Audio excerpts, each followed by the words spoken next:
चरणों में। हे गुरुदेव प्रणाम आपके चरणों में, सारे तीर्थ धाम आपके चरणों में। हे गुरुदेव प्रणाम आपके चरणों में।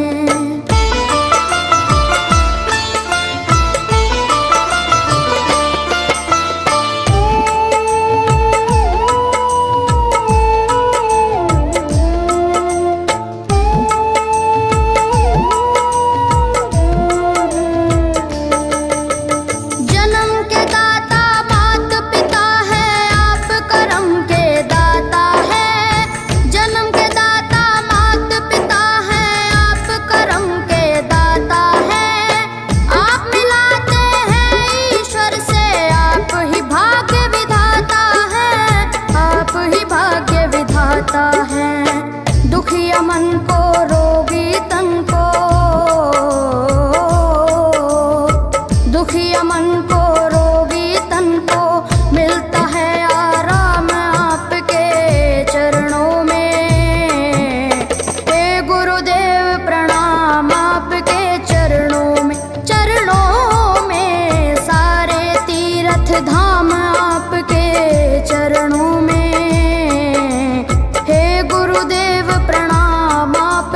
चरणों में।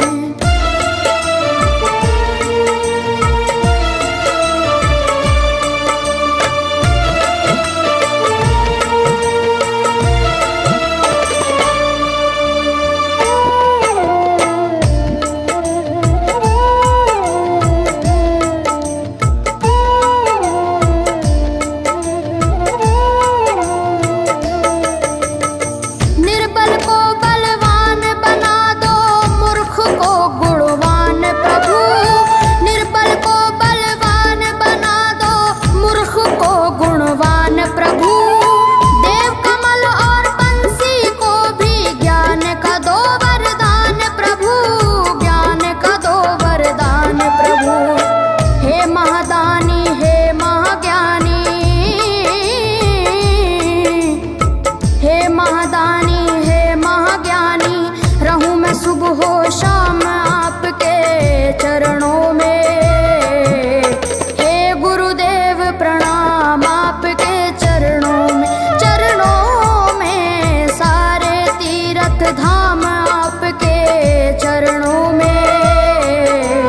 हे गुरुदेव प्रणाम आपके चरणों में। करता करे न कर सके, पर गुरु करे सब होए। सातों दीपानों खंड में गुरु से बड़ा न कोई, गुरु से बड़ा न कोई, प्यारे गुरु से बड़ा न कोई। मैं तो सात समुद्र की मसी करूं, लेखन सब बन गए राय। सब धरती कागज करूं, पर गुरु गुण लिखा न जाए, प्यारे गुरु गुण लिखा न जाए। सारे तीर्थ धाम आपके चरणों में। हे गुरुदेव प्रणाम आपके चरणों में। चरणों में सारे तीर्थ धाम आपके चरणों में। हे गुरुदेव प्रणाम आपके चरणों में। मेरे बाबा है, मेरे बाबा, मेरे बाबा, मेरे बाबा, मेरे बाबा।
तीरथ धाम आपके चरणों में।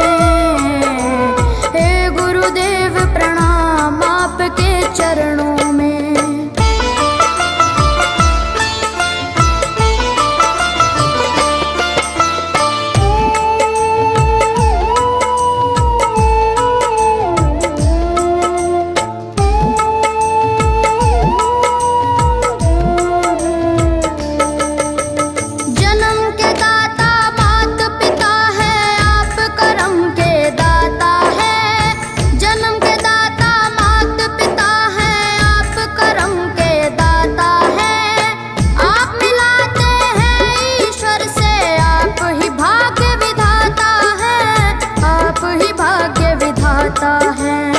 दुखिया मन को रोगी तन को, दुखिया मन को रोगी तन को मिलता है आराम आपके चरणों में। हे गुरुदेव प्रणाम आपके चरणों में। चरणों में सारे तीर्थ धाम आपके चरणों में। गुरुदेव प्रणाम आपके चरणों में।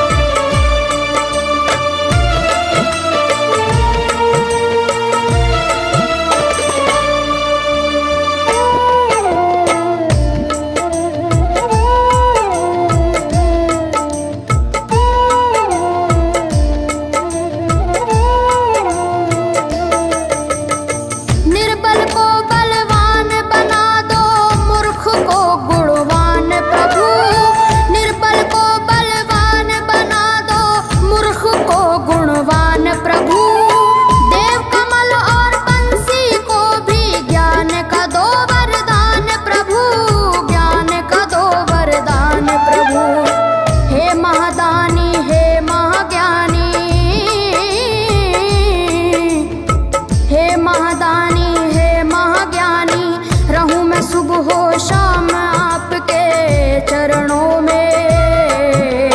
हे गुरुदेव प्रणाम आपके चरणों में। चरणों में सारे तीर्थ धाम आपके चरणों में।